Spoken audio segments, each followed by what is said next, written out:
This video is brought to you by DICE, the global entertainment content marketplace. Slasher movies have always been known for their over-the-top nature, whether it be the classics such as A Nightmare on Elm Street and Scream, or newer movies such as Wrong Turn and Happy Death Day. The narratives of these movies never take themselves too seriously, nor do they have much depth, as they are aware that the story isn't what the viewer is actually here for, it's the violence.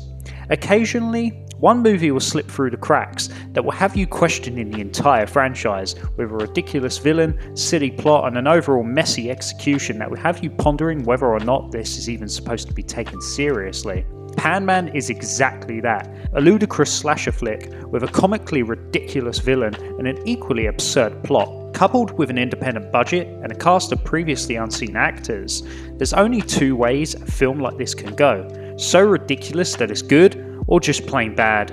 So, which would it be? Before we dive into the video, if you're a buyer looking to acquire Panman, or if you're a seller looking to get your own titles out to a global audience, get in touch with us through our website, connect.digital, or email us at dicesales@connectdigital.com. Spoiler alert, we will be exploring major plot points in the film. Without further ado, let's explore Panman.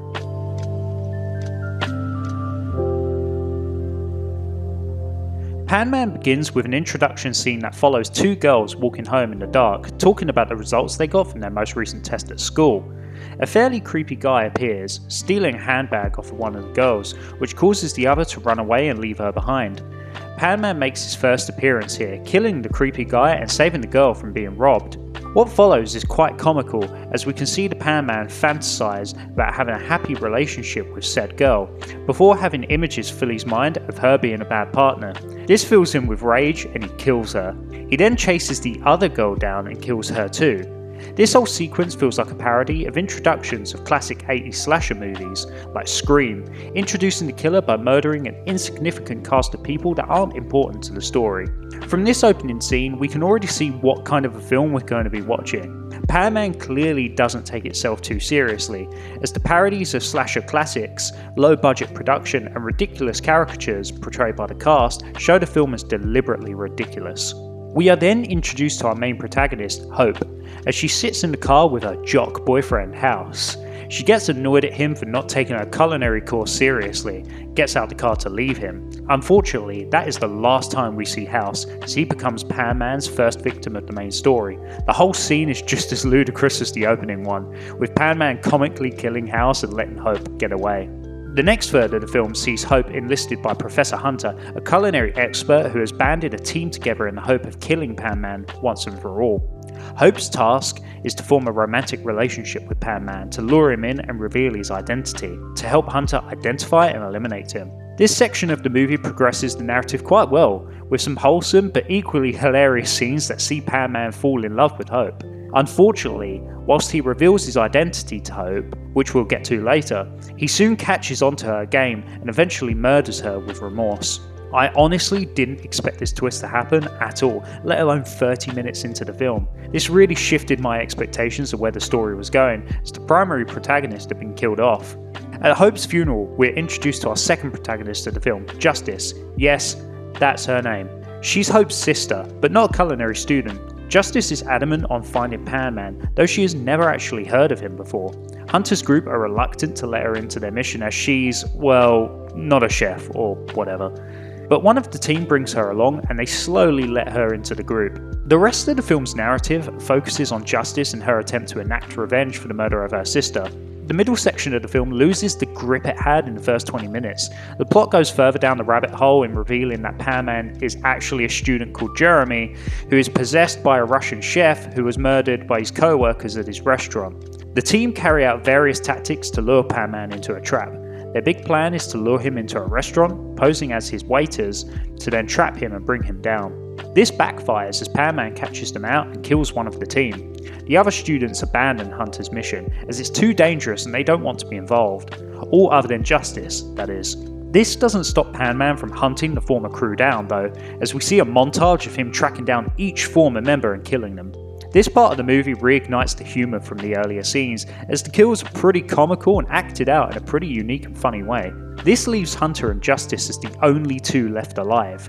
They concoct a plan to lure Panman in, which sees Justice acting as Hope from beyond the grave, inviting Panman for a dinner at her place. He arrives, and I must admit this scene is actually rather creepy, as we see Hope's lifeless corpse come back to life. The score and makeup in this scene is really well done.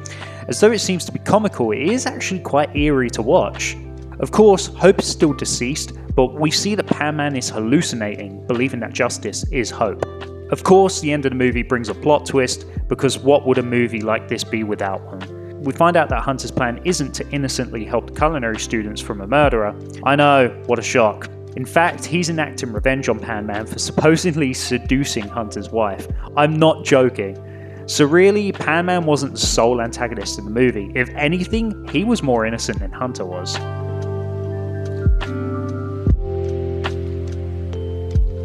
So, why was this film made? To the average film fan, it makes no sense why somebody would produce a film about a killer chef that wears a pan on his head. And to be honest, they'd be right to think that. It doesn't. But yet, this is not the first or the last movie with a farcical premise. Whether it be Rubber, Sharknado, or Attack of the Killer Tomatoes, flicks as absurd as Panman have spanned across the history of cinema.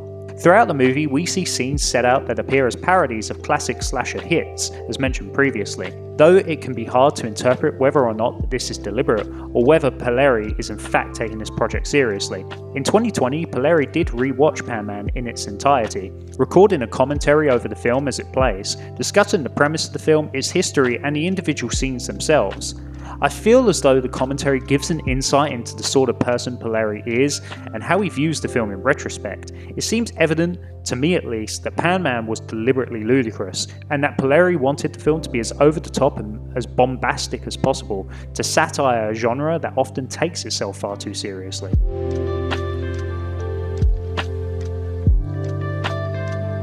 So, is Panman so ridiculous it's good, or is it just plain bad? Well, the short answer is that it depends on what you think of it. It's evident that the film was never made to take itself too seriously, rather that it serves as a parody of a genre that's been on its way out since the 1990s. In doing that, it's created some hilarious scenes, characters, and a memorable antagonist. With that being said, a self-aware film is not incapable of receiving criticism just because it's self-aware, and the story of Panman has a lot of flaws. The premise itself is genuinely not bad at all for what the movie is, a parody. But the execution of the story is what suffers most. The first 30 minutes of the movie move along in quite a linear and easy to follow fashion, with us following Hope as she's enlisted by Hunter to lure Panman in. But the movie derails more than expected once Hope is killed off, which is disappointing. Whilst killing off a main character in any movie can be a make or break for the rest of the story, it's even more noticeable when the character that's been killed off is the only really likeable character in the cast. Hope was a caricature of a typical suburban schoolgirl, but wasn't too exaggerated to a point where it was unwatchable. Admittedly, Justice was also written and portrayed really well, but a relationship had already been developed with Hope for the first 30 minutes, which affected the perception of Justice later in the movie.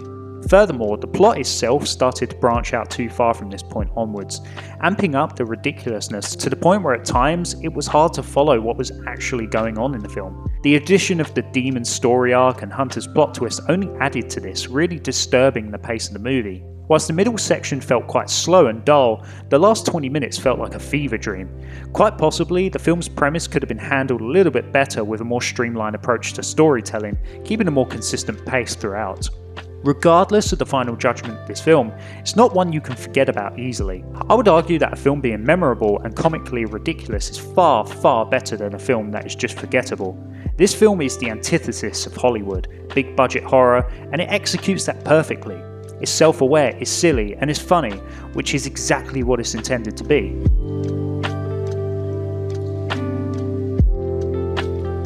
So what do you think of this video?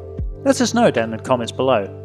As always, you can get in touch with us through our website, connect.digital, or you can email us at diesales@connectdigital.com for business inquiries.